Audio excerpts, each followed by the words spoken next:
Saturday, the Braidmen going one up, courtesy of Finty McConville. 7 minutes later came Ballymena's second, McConville again in the picture, his shot parried, and Miller's desperate horizontal clearance wrapped up by McCabe.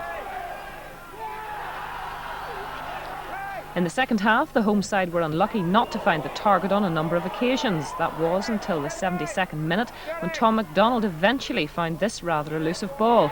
But even his well-executed... A warm ovation from both sets of fans before his managerial debut with Ballymena against his old employers Glentoran. And he was pleased when his new charges scored during Ballymena's first meaningful attack, Phil Byrne on target. It was 2 after the break. Desi Lockery was impeded by Barney Bars. Penalty, said the ref, and Johnny Speake scored his 4th goal of the season. Ballymena old boy Neil Candlish supplied the cross that put Glentoran back in the game. Ray Morrison with the header.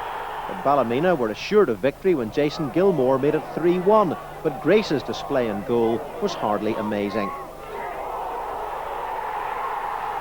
It was 3-2 when John Heron scored an own goal, but it was a happy Jacko at the end. No, it was a good game for everybody concerned. I think the supporters really enjoyed it on both sides, and there was 5 excellent goals, and that's what football's about. And I don't think it was a bad word said all day. And I would like to thank the supporters of both clubs for the support that I got coming here. I'm delighted with it. It was a bit, took me back a little bit, but it was nice to receive it. When they score early on, through veteran Marty Tabb. It was a game the Reds might have won, but for a couple of howlers at the back. Culprit for Ballymena's equaliser was the goalkeeper Nick Brujos, and Johnny Speake took immediate advantage. The winner brought great relief to Ballymena, breaking a run of 5 successive defeats. Again, shocking defending, and this time Davy McCabe. Portadown and Ballymena produced only a few quality moments at the showgrounds. The first arrived 5 minutes before half-time. The ball fell at Martin Russell's feet, and he had no second thoughts about where it was going. 1-0 to the Ports. The next noteworthy incident was a neat 1-2 between Barry McCready and Brian Strain.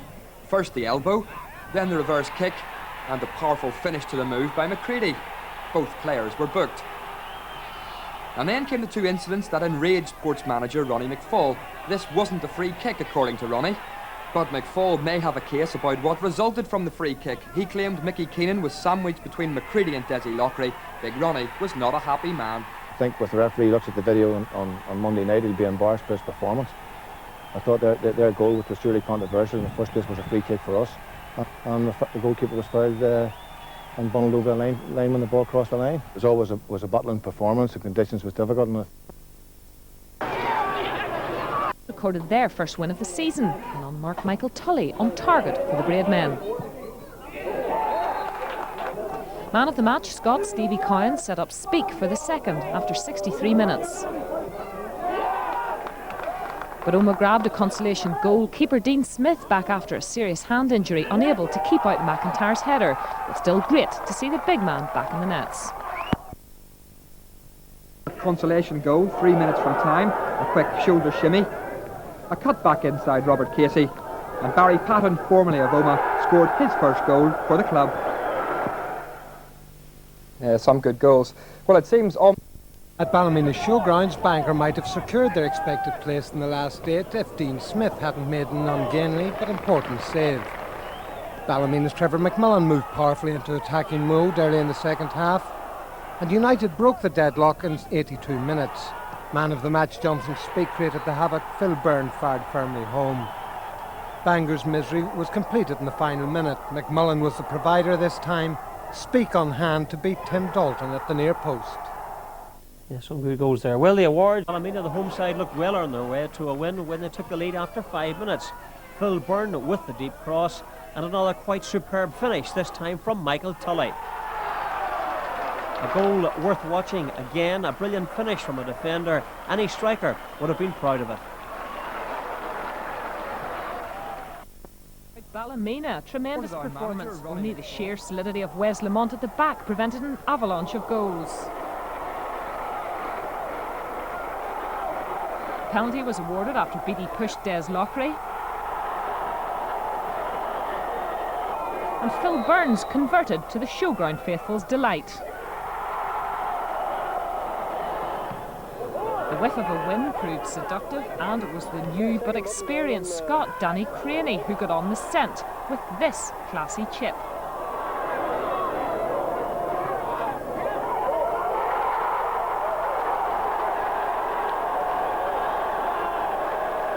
A better second half for the Blues, but Haylock has produced better finishes than that. He did find the net though, 12 minutes from time, his 18th of the season, but far short of what was required to outclass Irwin's resurgent army. Next up, Clandyboy Park. Crusaders' strike force combined for their opening goal. Glenn Hunter turned, whipped in his cross, and Stephen Baxter belted it home. Midway through the half, one of the Crew's most influential players this season was sent off after tripping McConville. Fullback Robbie Lawler red-carded for a second bookable offence. And Ballymena keeper Dean Smith followed him after allegedly handling outside the area. Ballymena's equaliser was an absolute beauty. Tony Hall flicked it up and curled it into the top corner.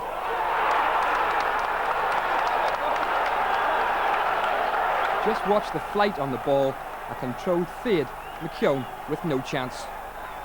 At the start of the second half, Big Kevin made an The event headquarters will as usual be Bangor. Chase of the leaders at Ballymena got off to a dreadful start. United Stephen Lynch's 17th minute shot deflected into his own goal by fullback Colin Clamo. 2 minutes later the ports were level. A strong run by Candlish. He set Joey Cunningham free. He danced across the tricky surface and past several defenders, slipping the ball calmly past Damien Grant. Then came second half controversy. Grant came rushing out of his goal. Cunningham bore down. Keeper may well have walked for that challenge, others have. Referee Freddie McKnight, he settled for a penalty award and a yellow card.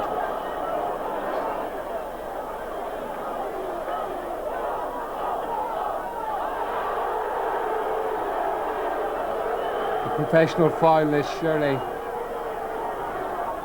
Grant lucky to stay there. Russell tucked home the penalty. But Ballymena came storming back, and substitute Phil Byrne's splendid volley gave Lindsay Hamilton no chance.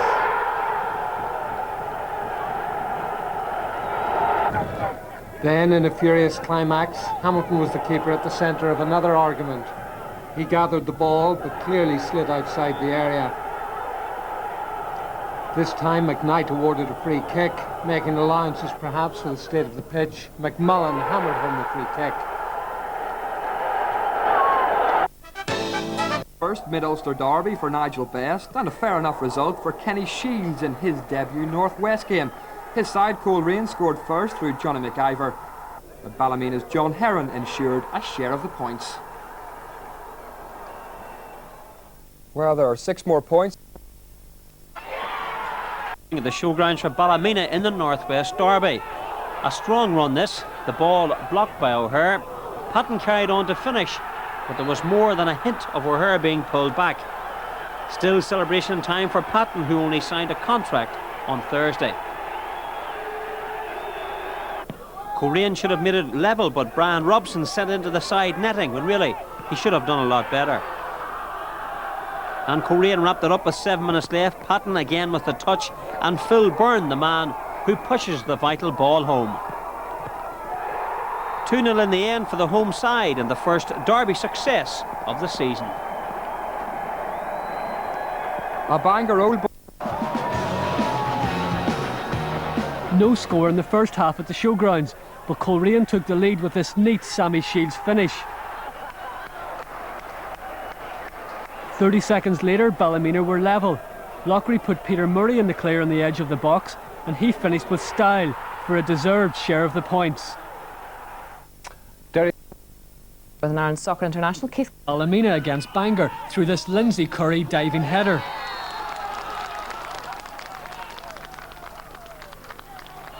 But 3 minutes later, Cash's free kick put Bangor level. On the half hour, Ballymena went back in front with this skillful McWalter finish.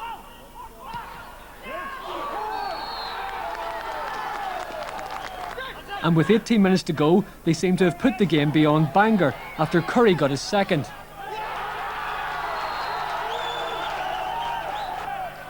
But Brian Irwin's surprise 35-yard shot gave Bangor some hope.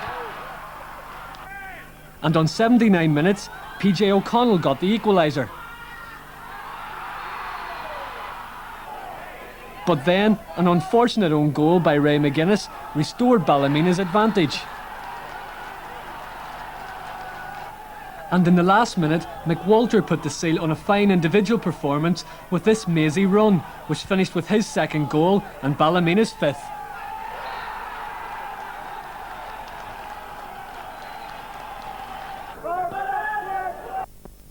The unpredictability factor in East Belfast these days is quite alarming. Last night, keeper Neil Armstrong had one decent save to make in the first half.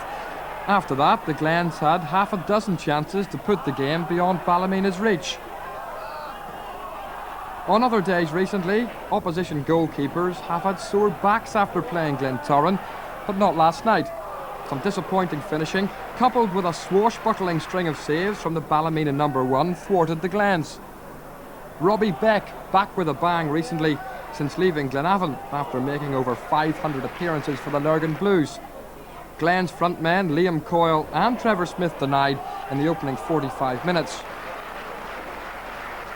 And denied in the second half too, even though Coyle illustrated what a wonderful first touch he possesses.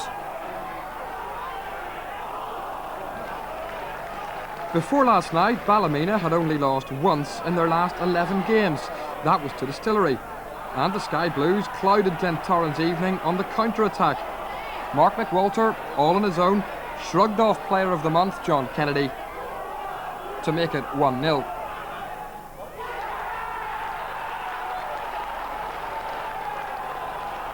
And the summer transfer from Coleraine soon made it 2-0. Benefit of the doubt must go to Lindsay Curry, who skillfully left the ball to the Scot. Armstrong saw the shot hit the net, the Glens defence frozen as McWalter, the club's top scorer, celebrated his 8th goal of the season. Michael Smith caught the Ballymena back four on the hop in injury time, but Justin McBride's goal was too late. Yeah, it's great, you know, that hopefully we'll go one step further and make the final and give the whole club a boost, you know, and keep the unbeaten. After beating Distillery. Distillery have been playing well of late, but just not securing victories. The Whites haven't won a game now in their last 5. But Ballymena have been on a bit of a roll recently. They've only lost once in their last 13 games, including that splendid win over Glentoran in the County Antrim Shield midweek. And they sneaked the 3 points on Saturday when Stephen Stewart's lob was tipped onto the bar by Curry for Peter Murray to head home.